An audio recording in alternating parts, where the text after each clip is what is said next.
Greetings, friends, and welcome back to the broadcast. Today is Tuesday, March 11th, 2017, and we are resuming our study in the book of Revelation.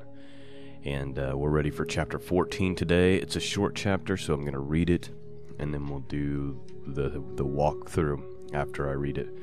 I like this chapter because I think it clears up some things. It also raises more questions and gives us some hints about the order of events. And there's one thing in particular dealing with the question, is there any redemption for those who take the mark of the beast? Can somebody take the mark of the beast and then repent, or still be saved? And that question is very clearly answered in chapter 14 here. So what I'm going to do is I'm going to read it for you, and then I'll walk back through and we'll talk about some of the things that are going on. We'll speculate about a couple of things, because there's some things all we can do is speculate. And then there's a couple of things that are very clear that need no speculation. So without further delay, let's get into it. Revelation chapter 14. And I looked, and lo, a Lamb stood on Mount Sion, and with him 144,000, having his Father's name written in their foreheads. And I heard a voice from heaven, as a voice of many waters, and as the voice of a great thunder. And I heard the voice of harpers harping with their harps. And they sung, as it were, a new psalm before the throne and before the four beasts and the elders. And no man could learn that song but the 144,000 which were redeemed from the earth. These are they which are not defiled with women, for they are virgins. These are they which follow the Lamb whithersoever he goeth. These were redeemed from among men, being the firstfruits unto God and to the Lamb. And in their mouth was found no guile, for they were without fault before the throne of God. And I saw another angel flying in the midst of heaven, having an everlasting gospel to preach unto them that dwell on the earth, and to every nation, and kindred, and tongue, and people. Verse 7, saying with a loud voice, Fear God, and give glory to him, for the hour of his judgment is come. And worship him that made heaven and earth, and the sea, and the fountains of water. And there followed another angel, saying, Babylon is fallen, that great city, because she made all nations drink of the wine of the wrath of her fornication. And the third angel followed them, saying with a loud voice, If any man worship the beast and his image, and receive his mark in his forehead or in his hand, the same shall drink of the wine of the wrath of God, which is poured out without mixture into a cup of his indignation. And he shall be tormented with fire and brimstone in the presence of the holy angels, and in the presence of the Lamb. And the smoke of their torment ascendeth up forever and ever.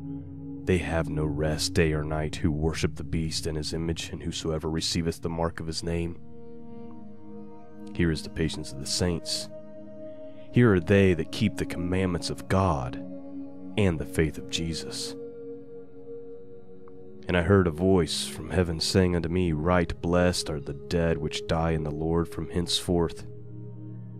Ye saith the Spirit, that they may rest from their labors, and their works do follow them.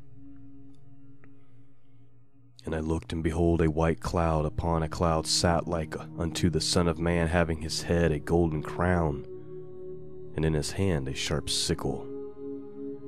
And another angel came out of the temple, crying with a loud voice to him that sat on the cloud, Thrust thy sickle and reap, for the time is come for thee to reap, for the harvest of the earth is ripe. And he sat on the cloud and thrust in his sickle on the earth, and the earth was reaped. And another angel came out of the temple which is in heaven, he also having a sharp sickle. And another angel came out from the altar, which had the power over fire, and cried with a loud cry to him that had the sharp sickle, saying, Thrust in thy sharp sickle, and gather the clusters of the vine of the earth, for her grapes are fully ripe. And the angel thrust in his sickle into the earth, and gathered the vine of the earth, and cast it into a great winepress of the wrath of God.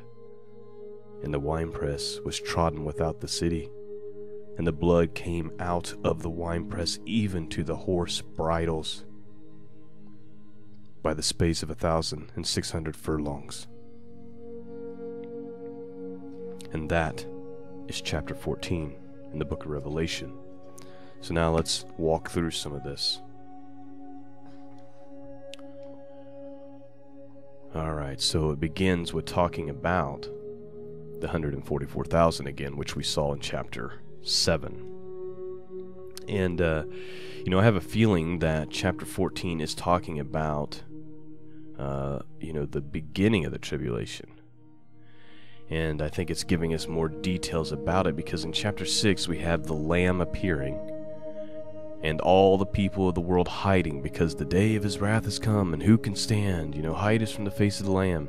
And then it goes on right after that, in the next chapter, chapter 7, to discuss the 144,000, 12,000 redeemed from each tribe of Israel, right? Well, here now in chapter 14, we have the same imagery. We have the 144,000. They appear on Mount Sinai with the Lamb, standing on Mount Sion, with the Lamb. The passage goes on to say that they are virgins. Now, one interesting commentary about this says the following. It says, they are virgins, not all of them literally, for the 144,000 represent the whole multitude of the redeemed, nor, on the other hand, only in the sense that they had kept themselves pure from idolatry, for the temptation to actual idolatry begins only to particular ages of the church. They were virgins in the sense in which Paul speaks of the whole church of Corinth. If you go to 2 Corinthians 11:2, it says, For I am jealous over you with godly jealousy, for I have espoused you to one husband, that I may present you as chaste virgins to Christ. Matthew Henry says this, They are virgins, they had not defiled themselves either with the corporal or the spiritual idolatry. They had kept themselves clean from abominations of the anti-Christian generation. So I think that's an interesting theory, and I think there's some possibilities about this. There's a couple things that do make sense. The virgin position. I've always thought, and I think even when I did chapter 7 with you guys, which would have been 7 or 8 weeks ago, so a couple months ago, I mentioned that I think it's literally 144,000. And I still think that's a very, very good possibility. But I also think this is an interesting point of view as well. Because of the chaste virgin, or they're virgins, and then Paul, talks about the Corinth church. He's trying to present them as chaste virgins to Christ, so it's kind of like symbolism. It also goes on to say that, so let me just read through this. It says, And I looked, and lo, a lamb stood on Mount Sion, and with him 144,000 having his father's name written on their foreheads. And I heard a voice from heaven, and a voice of many waters, and a voice of great thunder, and I heard a voice of harpers harping with harps. And they sung as it were a new song before the throne, before the four beasts and the elders. No man could learn the song but the 144,000, which were redeemed from the earth. These are they which were not defiled with women, for they are virgins. These are they which follow the Lamb whithersoever he goeth. These are redeemed from among men. Now, this is the part I wanted to get to, being the first fruits unto God and the Lamb. Now, we know that Christ is literally the first fruits, the fulfillment of first fruits, and the feast of first fruits, but the church is also described as the first fruits. So he goes on to say these are the first fruits, giving credibility to the theory that the 144,000 are not literally 144,000 people, but they are a representation of God's complete remnant of followers. Let me give you an example where Christians are called the first fruits. There's a few places where you see this, but I'm going to go to James chapter 1.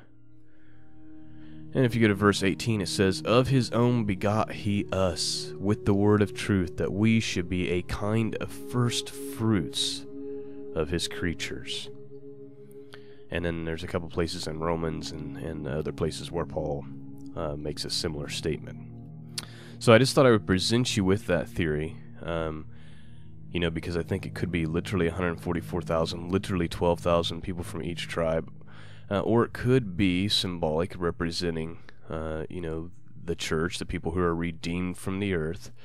The timing would also be interesting because the 144,000 are kind of called out and appear with Christ about the same time where we first read in chapter 6, right after the sixth seal, that God's wrath has started.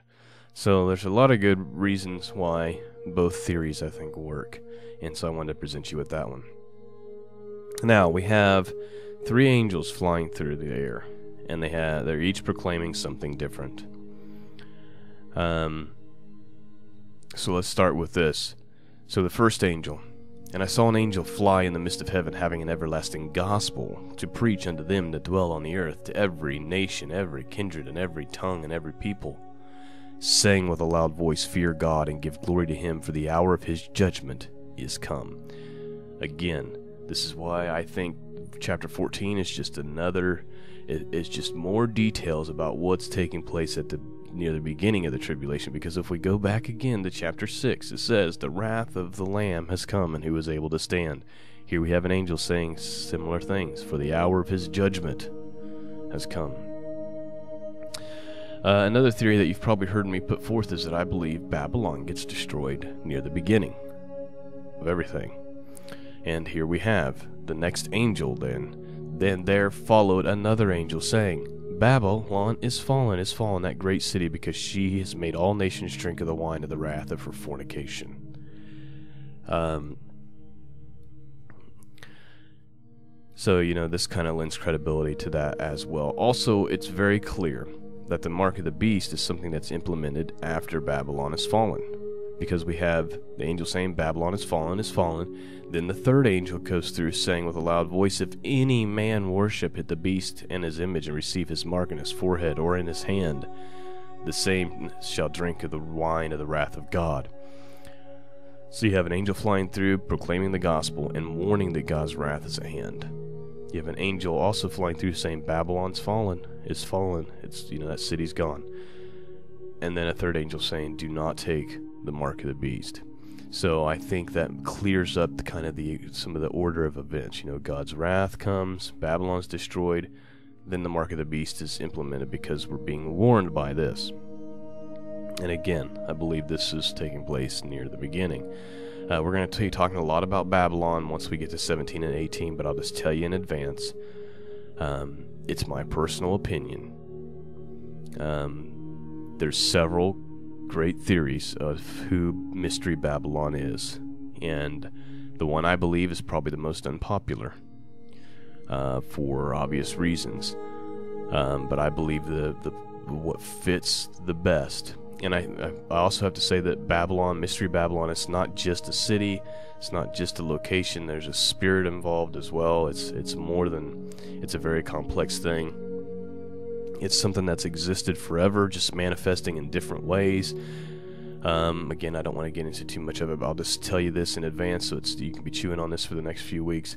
I believe Babylon is the United States of America. And I believe when Babylon is destroyed, that will usher in the financial meltdown, because you've got the one world currency that's gone, you've got the greatest consumer nation on the planet gone, and then that'll make way for implementing the mark of the beast that people will need to buy and sell. Moving on, because I don't want to spend any more time on that on this episode. The question comes up, what happens if you take the mark, Is there any hope? Can you change your mind later? This makes that clear that if you take the mark of the beast, if you take the name of the beast, or if you worship the beast, there's no redemption left for you. You will burn in hell forever and ever. Let's just read this. It's very, very clear. And the third angel followed them, saying with a loud voice, if any man worship the beast, and his image, so even if you worship the image, and receive his mark in his forehead or in his hand, the same shall drink of the wine of the wrath of God, which is poured out without mixture into a cup of his indignation. And he shall be tormented with fire and brimstone in the presence of the holy angels, in the presence of the Lamb. And the smoke of their torment ascendeth up forever and ever, and they have no rest day or night who worship the beast and his image, and whosoever receiveth the mark of his name. So it's made very, very clear. Something also I wanted to point out, because, there's still this idea in Christianity, and, I complain about that a lot on my Friday podcast, and I'm sure I'll bring it up again this coming Friday. It's this idea that we don't have to obey God's commands. His laws are irrelevant now, which I'm trying to show you through the scriptures is that's not true. And what's interesting here is the next verse here, verse 12. It says, "Here is the patience of the saints. Here are they that keep the commandments of God and the faith of Jesus." Why doesn't it just say the faith of Jesus only? Something for you to think about. And verse 13, "And I heard a voice from heaven saying unto me, Write, blessed are the dead which die in the Lord from henceforth. Yea, saith the Spirit, that they may rest from their labors, and their works do follow them." And then it ends with the symbolism of the winepress, God's wrath being poured out. It's going, the world's being reaped, put into the winepress of God's wrath, and it's going to be so bad. Blood will come out of the winepress, it says, and there'll be so much of it, it would come up to the horse's bridle. So there's some symbolism there, and maybe some literal speak as well. This is all speculation on my part. I'm just doing my best to understand what the prophecies are saying. Obviously, when they happen, things will be cleared up, things will make more sense. Prophecy is always best understood in hindsight. And I make this point often, prophecy is so that you'll be prepared, and so that when it comes to pass, you'll be able to look to the scriptures and say, oh, that's what that was talking about. I do serve a God who knows the future, who knows the beginning from the end. That's all I have for you this morning. I hope that you enjoyed this study. If you did, I'd love to hear about it in the comments. Hey, you can support me and support this work if you would like to. You can go to scriptureandprophecy.com. There's a support tab. We could really use some Patreon subscribers. So Patreon's it's basically a page where people can subscribe monthly to support whatever it is that they're interested in supporting. A lot of YouTubers and podcasters use it because of the censorship and the things that some of these companies are doing to prevent people who speak truth or who talk about Christianity. They take away their monetization, and so people like myself are more or less forced to go to Patreon. So Patreon is a place where you can go and you can subscribe from anywhere from $1 to however much you want. So as little as $1 per month. And why that's beneficial is because I can look at that and see what the monthly income is going to be, which helps me make decisions and choices, and helps me say, okay, I'm going to be able to get, this music for the podcast, or these images for a video, or this equipment to improve the quality, or this study material to improve my knowledge, or, that's kind of how I'm able to judge those things. And moving on in the future, if God ever makes it possible for me to go into this full time, that would be a big way to know if I'm going to be in a position to do that. I can say, okay, there's enough subscriptions that'll be coming in monthly on a monthly basis that I can make that happen. So I just wanted to point that out to you. Patreon.com/truthfed is that link, but you can find it by just going to scriptureandprophecy.com. When you click on the support tab at the top, it gives you the option to subscribe or just to donate. So I wanted to point that out, and I'll say something about it again on Friday. That's all I have for you this morning. Peace and grace be with all of you, and until next time, God bless.